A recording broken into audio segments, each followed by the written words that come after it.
Our next segment today is Life as an Astronaut. We're lucky enough to have, I believe I've seen 6 astronauts in the room.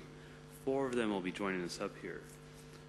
From Russia, we have Sergei Krikalev. He's spent more time in space than anybody else at over 803 days and 9 hours. Our second astronaut is Chiaki Mukai. She was the first woman astronaut from Japan. She was also the first Japanese citizen to fly twice. Third is Jean-Francois Clairvoy. He flew 3 shuttle missions, including 1 servicing of the Hubble Space Telescope. And our fourth astronaut is Yi So-yeon, the first astronaut from the country of South Korea. Astronauts, please come join us.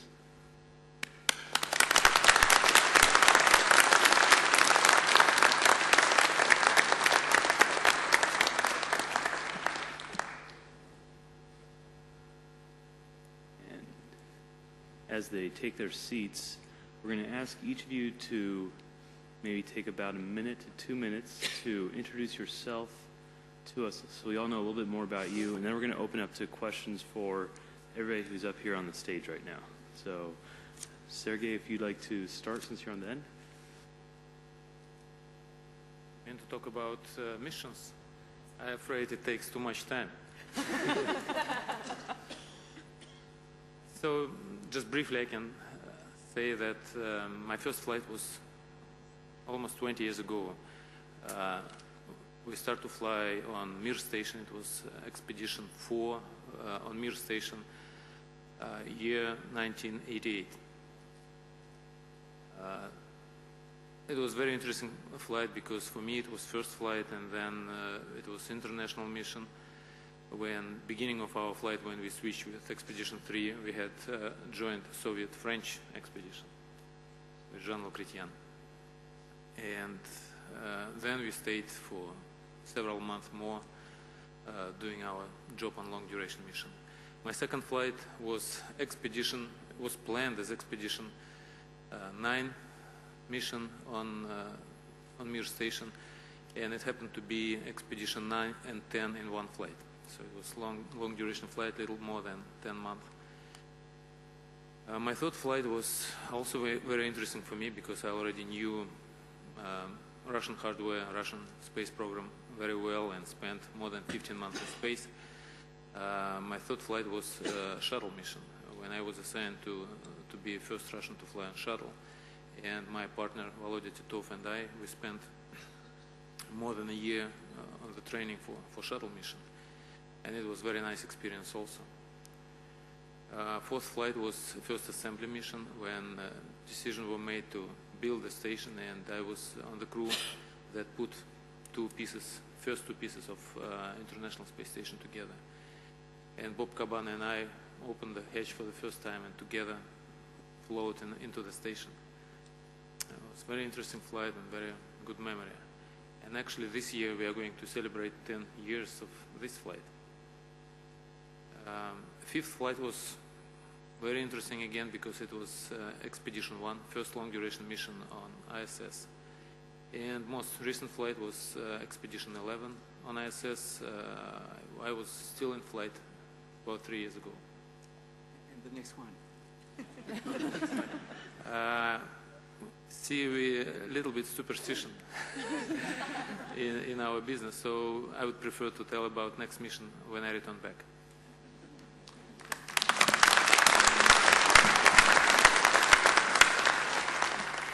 Good afternoon, and thanks for inviting us. It was a pleasure to talk about our experience. I was very lucky to fly 3 very different missions, 3 different altitudes and 3 different orbits. That's a big deal because when you have an orbit that is quite inclined above the equator plane, as you rotate on the orbit, combined with the rotation of the Earth, you see more Earth than when you are on an orbit close to the equator. On my first mission was a mission dedicated to atmospheric research. So we were flying upside down almost the whole time, and we had the overhead windows facing the Earth. So with Scott Parazinski in my shift, we were often kneeling down and sitting on the overhead window facing the Earth, and we took more than 11,000 pictures in 11 days.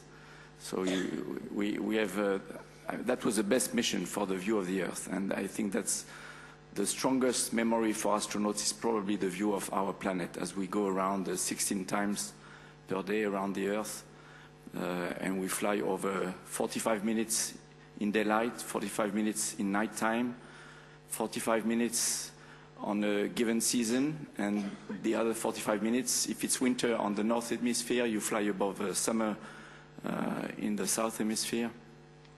And I have the best memory of the view of our home planet from that first mission. My second space flight was slightly lower inclination, 51 degrees to Mir, so we could go a bit higher. And it's a question of equal energy, so 400-kilometer altitude.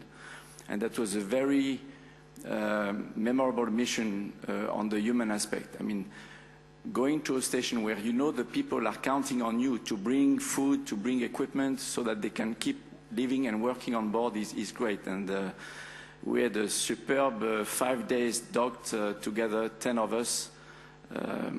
I even went to the cinema on board, because when I came in Mir, I saw a lot of videotapes on the side, and I told Vasily, the commander of Mir, we can watch a movie here? He said, yes, when you want, you tell me. And the day before undock, we were done with the mission, I mean the exchange of 4 tons of equipment.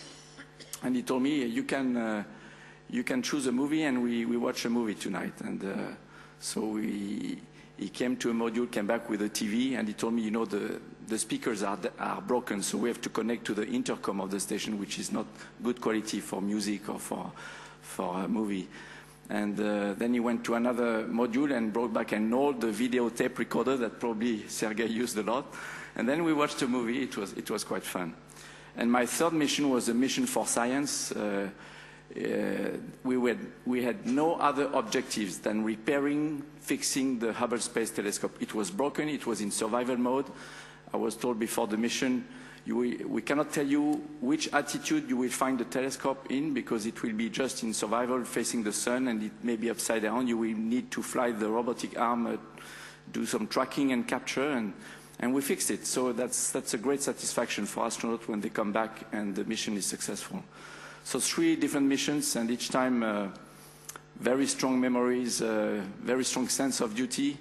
You know, the fear number 1 of astronauts is not to die, it's to miss the objective and to make a failure, or to miss something and not come back with 100% success, because we know there are thousands of people behind us waiting for, looking at us and waiting for a return with all objectives met.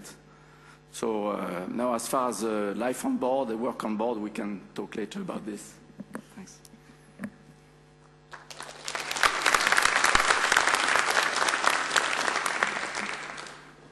Good afternoon, everyone. I'm so afraid to say something, because if you can give me a time proportional to the flight time, and then I think about Sergei talk less than 10 minutes, so maybe I can have 10 seconds or something. Yeah, last April, I have been in ISS for 10 days, and then I was some kind of representative of Korea, because until that time, you don't have any astronaut. So I'm so honored to be there as a representative of Korea, and then I carried out 18 experiments.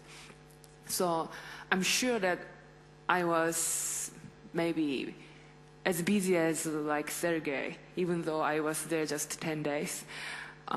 So many experiments I did, but I was so happy to do that for so many people. And then at the time, I realized that we are live on the one of a beautiful planet in the universe, and space something is really, really international, because officially I was a Russian crew, but every meal I ate NASA foods.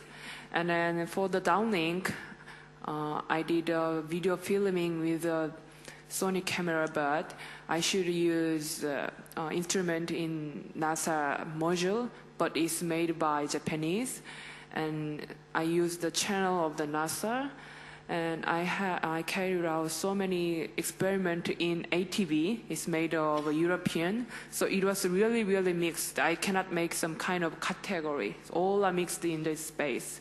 So I realized that we all together do something for space. And thank you, and I think I can say some other things later.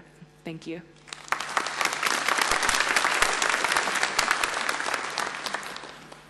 Good afternoon, everybody, and thank you for your invitation. My name is Chiaki Mukai from Japanese Space Agency, and I flew 2 times in the Space Shuttle program, and also I worked as a backup crew 2 times. And all of the missions are space life science, space laboratory type of mission. And my last assignment from NASA was the deputy mission scientist for STS-107, Columbia. The experiment went very well. Unfortunately, the Columbia didn't come back. So, but anyhow, I have been fascinated by utilizing the space environment, which is a microgravity environment, for many experiments. And also, the reason why I wanted to be an astronaut, I wanted to go to space, was that I really wanted to see our home planet by my naked eyes. And also, since my background is medicine, I'm very much interested in the physiology and also the any kind of utilization programs, including education, etc. So my first flight was back in 1994, called International Microgravity, the second mission, which has around 100 experiments on board, quite a lot of international experiments working together.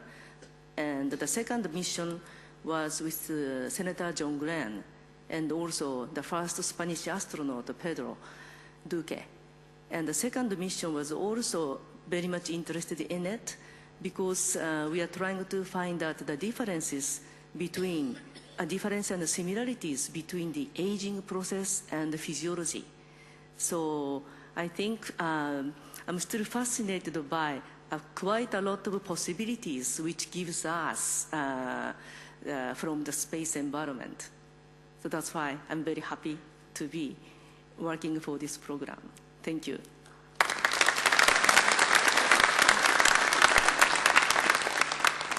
So now, for those of you in the audience, if you have any questions that you want to ask an astronaut, somebody who will soon be an astronaut, somebody who's written books about astronauts, or somebody who looks at the medical necessities to see if you can even be an astronaut, please raise your hand and our microphone will come around to you. Edmund Buckley from Scotland. Can you tell me how it felt the first few minutes back on Earth? I think we have 4 probably different viewpoints on that, so why don't each of you just take 30 seconds. And what did it feel like when you came back to Earth? First few minutes after you left. Yeah. I felt I was lead. I felt I was very heavy. I was sitting behind the pilot on my first return, holding a camcorder to film, to take a video of the entry through the front windshield. And every 10 seconds, I couldn't hold my arm. It was too heavy. And once I lay on my bed for the first time, that same day of landing, I had the feeling that I was making my bed like a U. I was lead, but in fact, I was just my weight normal. Actually, the feeling after short duration and long duration flights are different, and as you can imagine, after long duration flight, your muscles get so used to weightlessness that it's really, you mention this gravity all the time. You see that everything is falling down, you have to put efforts to move everything up. But I think, and again, it's different from flight to flight, but I remember probably first feeling after landing is feel of relief of responsibility we had during our long flight. Maybe all you guys know that I had a ballistic re-entry. So during I have a high G, my onboard document is too heavy. So just after landing, and then all stuff is falling on my face because I was down. So Peggy asked me who is up and who is down. So I said, maybe I am down because all stuff's on my face.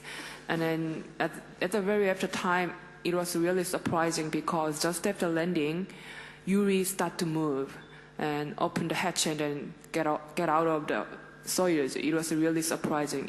It doesn't take less than 10 minutes. And then he said to me, please try to get out of the Soyuz. And then I said to him, I can't because all the document is too heavy, because at the time I couldn't realize it. I just in the 1G. I feel like 8G or 9G. So, oh, it's too heavy. And then he said to me, no kidding, it's not that heavy. Yeah, it's not. So take off all the onboard document, and then he pulled me out.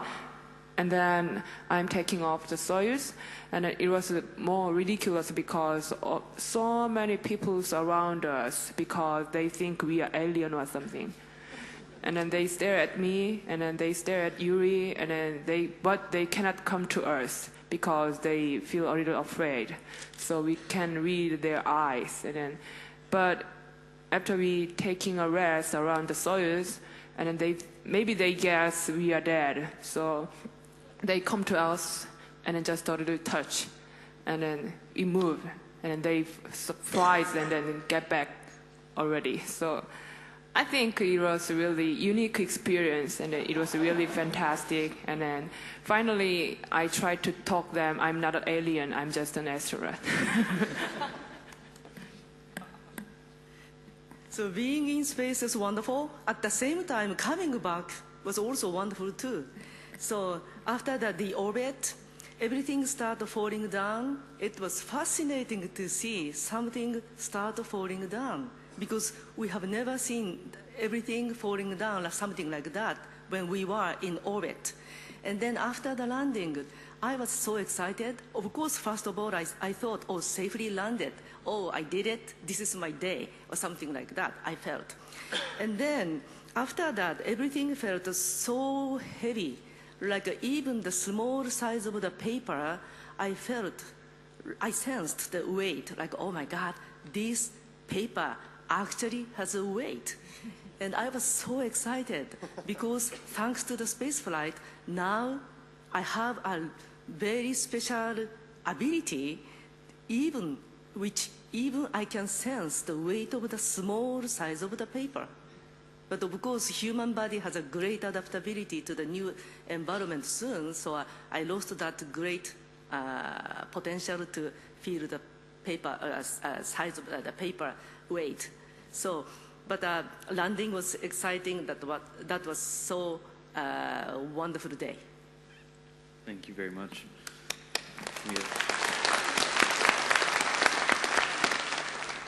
Hi, my name is Christopher Lowe. I'm from England. Like many others, I'm sure I'd like to be sitting where you are in a few years' time. My question to all of you, again, is before your first flight, if you'd have been told it was only going to be a one-way ticket, would you still have gone? What if it's one-way ticket? Oh, I got it. It's easy to. If it's one-way ticket, I would not go. I need round tickets. If it's one-way ticket to rejoin my family who is already based on the moon or on Mars, yes, I go. But if it's a one-way ticket to go nowhere and die somewhere, no, I don't go. Probably there are different view at this subject from professionals and non-professionals, because I know that some enthusiasts can say, well, send me to moon and I don't care if I return back. As professionals, we never think this way, because this is our job to make it not only for us but for people who go after us. And if someone will fly with a one-way ticket, it probably wouldn't help us to develop this move. That's right. Actually, I'm hesitating with the two options. And then first one is I'd better ask them to give me a round ticket, and then promise to them I will work hard and then I will give it back rest of the money. Maybe it's a little cheaper than 2 one-way ticket. And second option is I'd better go to maybe really, really attractive guy and ask him to go there together. And then we will not get back.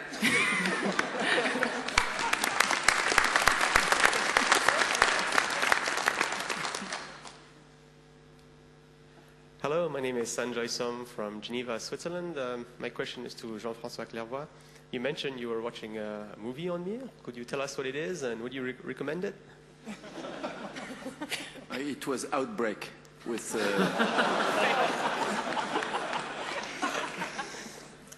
and it was dubbed in Russian, but very hard to understand through the speakers, so I could read the English subtitles. I have a question for the panel over here, as long as we're on the topic of movies. Have any of you watched Star Wars in space?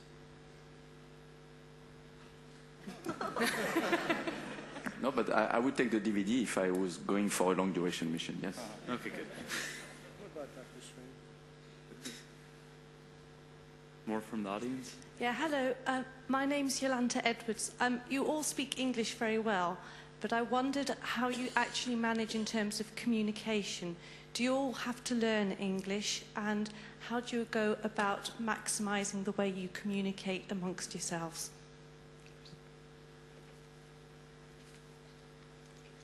Okay, actually, my experience to fly on my first, as I said, international flight was flying with a French cosmonaut, and he had to learn Russian language, and he spoke very well in Russian. My second flight was with British astronaut, and in the middle of the flight, Austrian astronaut came.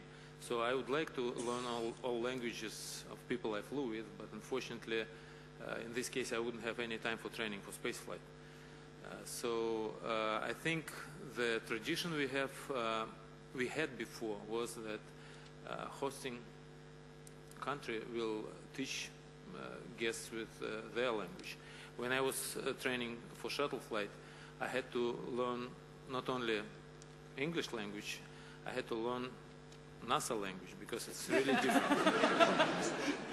I remember surprise of my friend when they came to Russia and saw a book of acronyms, not book, several pages of acronyms we use in our program. And I can understand how difficult it was to handle not only the language itself, but also all this special technical jargon. Then I faced exactly the same when I came to NASA and started to learn NASA jargon. In flight, now for International Space Station, each of us study each other language. Americans study Russian language, we study English language. And among ourselves, of course, no one is perfect in each other language, but as a crew, I think we're close to be bilingual.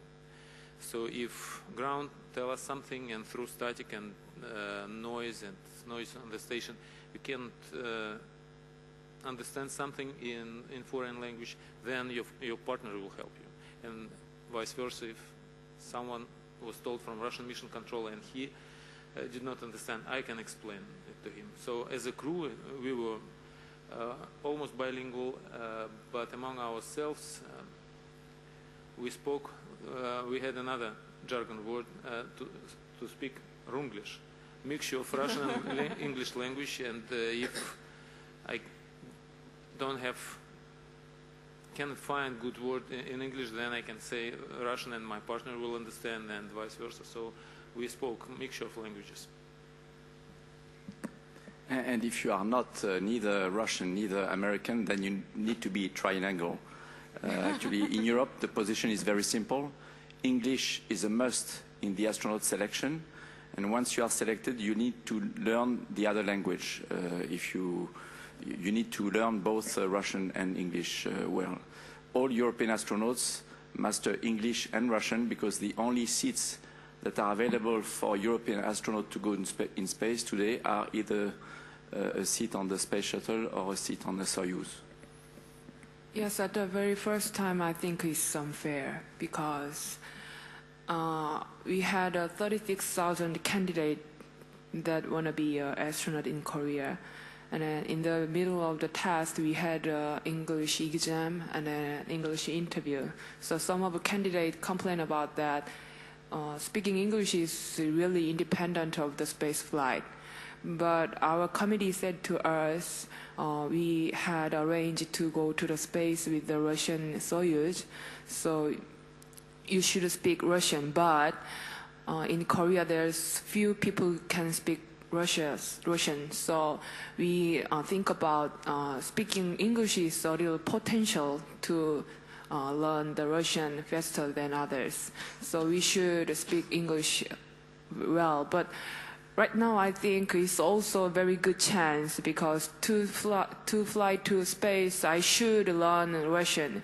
But right now, I can say that thanks to the space flight and then training, I can have a Russian. But unfortunately, after 6 months, maybe I forgot all of them. In Korea, I don't have to speak in Russian. But I totally agree with Sergey because it's a little different. Because I met the friends who is major in Russian language. And then they said to me some kind of words is really, really simple for them. And it's really some kind of like... they should know that if they learn the Russian, but I don't know because I learned the Russian in training center, so it's very specialized to the space flight. But sometimes I said some words in Russian, but they don't have any idea about that because it's really, really technical terminalized. And then it was one more ridiculous thing is that in GCTC, there's so many guys than women, right? So, but Russian language is a little different from Korean because they have a different ending of the language for the women and guys. So I always hear from the guys. So I imitate the guys' words. So some friends of mine in Russia, in Moscow, they said to me, you talked in Russian like a military guys. So, so always when I understand, I answered like that. I should have said "Ya panila," no, but I always said that "Ya ponya," like that. So it's a very unique experience. And then I think for the space flight, is one more option is the getting more language. Yeah. Japan also has the same situation. We have to learn both English and Russian because those are basically the major rocket system that carry human beings. Yeah, maybe we have to learn Chinese soon.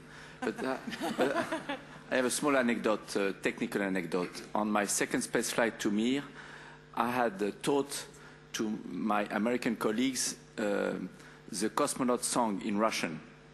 And the plan was to sing that song before closing the hatch, before departure of the shuttle, of the orbiter from the Mir. And we forgot, we were too much moved. And as we stationed 400 feet away from Mir for a test of a rendezvous sensor, we realized, by the way, we forgot to sing the song. So we decided to sing through the radio that is on board Atlantis. And I have the recording. It's very poor quality, very bad. I mean, and I was explained on the ground that the U.S. The radio on board the U.S. space shuttle was designed for U.S. accent, spoken accent, the bandwidth, the bandwidth, and I was told this is why when you speak English and you have a strong accent that is not US, it may not go through well, and if you sing on top of that, that's even worse.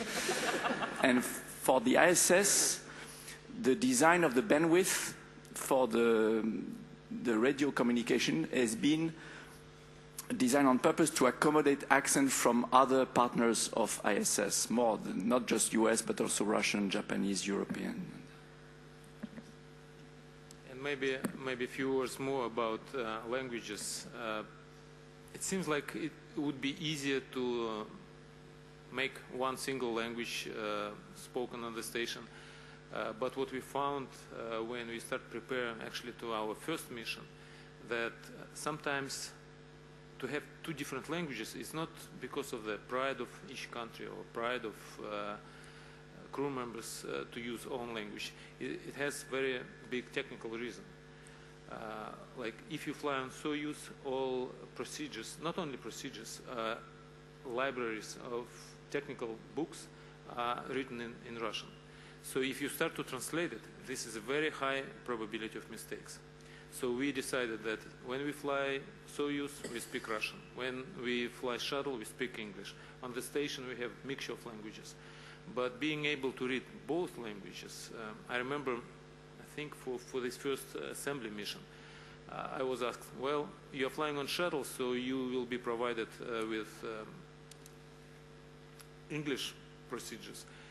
Do you want to have something translated to Russian or not? And I said, no, I don't want to, because sometimes if you have basic knowledge of the language, it's better if you read original text, rather than you have translation and you have mistakes in this translation. So for a while, probably we will stay with at least 2 languages. Maybe we need to learn other languages soon. Thank you. We have time for probably 2 more questions. They're short questions. Okay. Hello, I'm Jack Dove from England. My question is, with the short amount of time Virgin Galactic will offer during flights for weightlessness, 5 or 6 minutes, and it's, I've seen in many ways astronauts enjoy zero-G doing aerobatics or looking out the window. I mean, do the couple who plan to celebrate their honeymoon in space, will they be driven? Will they be driven by? Do you feel you'll be driven by the clock in any way, or do you already feel that, or do you already have some way planned out to enjoy either zero gravity, or do you feel to just I think we're getting the general gist. Yes. It's wonderful to see the masterful United Kingdom understatement try to grapple with the concept in a public endeavor. I think that we might smooch, but I think the main point is just enjoying the view. But my wife can provide her own answer.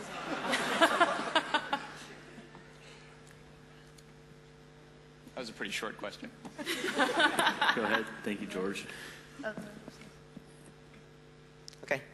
My name is Yuki Takahashi from Berkeley, California. I have a somewhat related question. First, to the experienced astronauts. If you have any advice for people like George, Loretta, and many of us who may only have a few minutes in space, and if you, George, Loretta, have any response to their advice. Any advice for us first-timers? I would say the view of the Earth first. Take pictures and video, because that's the only thing that remains after to share with friends or to remember. As you see the picture, you remember, yes, I remember I was there. This happens when we are there. We are flying over such places. So take pictures and share music. If you can wear, some good music that you listen as you look at the Earth. Same for both. Music is important, and it's only after my first flight that I was told that we can actually have small loudspeakers, so you don't need to have your earpiece all the time to have music with you. But it's nice to hear some music you like when you work hard or when you just eat and look at the window.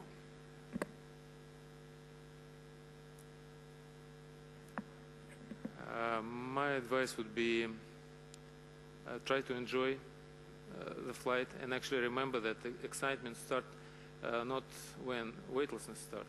It starts long before you take off the ground. So try to enjoy everything, including training, preparation to the flight, and flight itself, of course. My recommendation is to feel gravity, actually in space, no gravity, and then come back, gravity. So that is the one that, of course, other than you can see the beautiful home planet. So the gravity issue and also the CD, the Earth, is the one that I really would like to recommend. Yeah, okay. I totally agree with Jean Francis, because all the instructors said to me, don't be shy to ask to take a photo to other astronaut. But actually, in ISS, sometimes I'm hesitate to ask other people to take a photo of me because they look so busy. But until now, I regret sometimes because I should have taken a photo in some place, but at the time I'm afraid to ask because they look so busy. But I should ask because I should have that photo. So please, I don't think it will not be a reason to fight each other. So please ask anytime if you want to make a memory, you should take a photo. Thank you. Maybe one more thing is take a small radio recorder, MP3 recorder, and keep it recording on all the time and talk. Express yourself also verbally as you are experiencing this flight and from the launch, like Sergei says, because the sense of power when you launch is a strong feeling. Maybe not as strong for suborbital that orbital, but when the rocket engine will ignite, you will feel it, and you should say you should say something and record it. That's great. Thank you very much. We'll do one last question. There's somebody sitting down way in the back. The person just raised his hand. I've seen you raise your hand about 5 times, and they never got back to you. So we're going to take that, and I believe there's another plenary session right after this in here, so we're going to have to wrap up.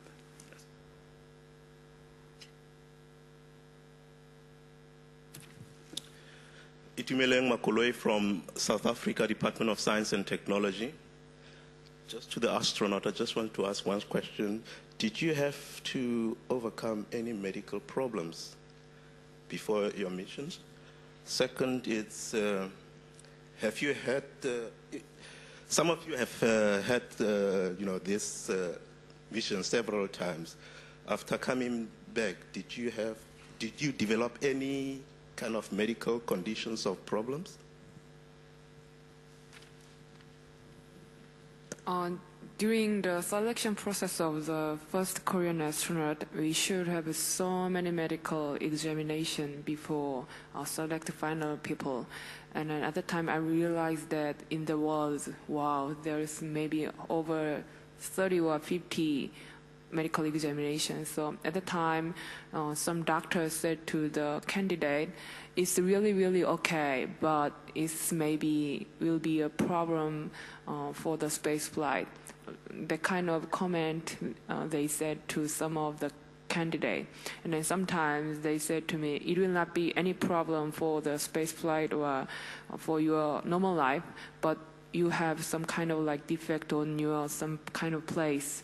So I also waiting for the kind of comments from doctor, but for 1 week for staying in hospital, no doctor said to me, you have some defect or you have some problem on my body. So thank God. And then I should appreciate to my parents because I'm totally healthy. So many times in my school time, all my friends around me said to me, you are so heavy, you are so fat, and you are so healthy like that. But I couldn't believe that. But after that kind of selection process, I should believe I'm so healthy.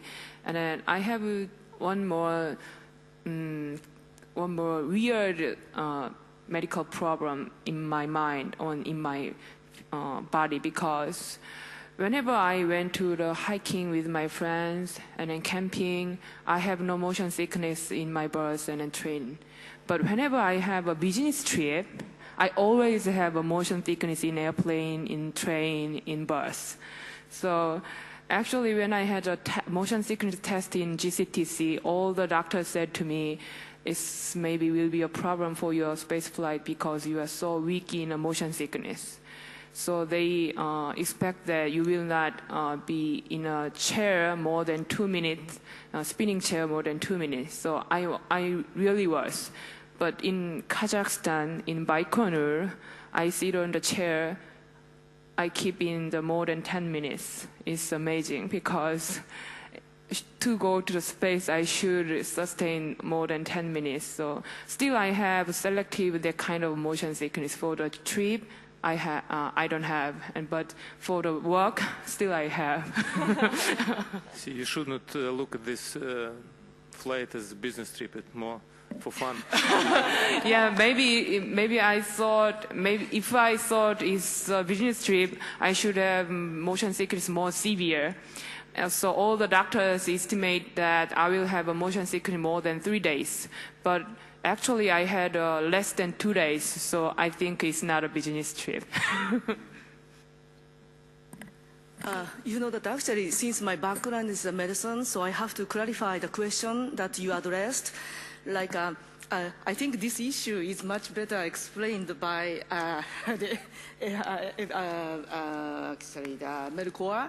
But situation is, you know that the disease-like situation that all astronaut, cosmonaut may have is different from the disease or the medical problem. I don't know if you are asking the medical problems that shouldn't will prevent us to pass the criteria or not.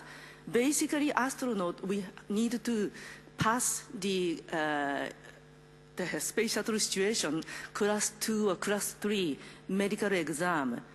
You don't need to be an athlete-like condition, like a lot of muscle, or you can maybe run 100 meters in certain duration or something like that. But you have to be very healthy. That is different from the situation that you will have, let's say, motion sickness or etc. Because motion sickness used to be said motion sickness, now it's said space adaptation syndrome. Like, for example, everybody, even if you say, I don't have jet lag, if we examine your body system, temperature is different, and also everybody should have some jet lag, more or less. Same, we are adapting to the Earth environment, so if we are launched in the different environment, our body needs to acclimate ourselves. So during that adaptation duration, it may develop some of the disease-like conditions, but it's not necessarily called, it's a medical problem. So that's the situation I really would like to clarify. Thank you. I think you can add more since. Oh yeah, the time. Yeah. We do have to wrap up here, but I'd like to thank the audience for coming and thank you for the questions that you've asked our panelists, and thank you to Richard Brooke, who has put together this panel and is joining us again. Thank you very much for bringing everyone together.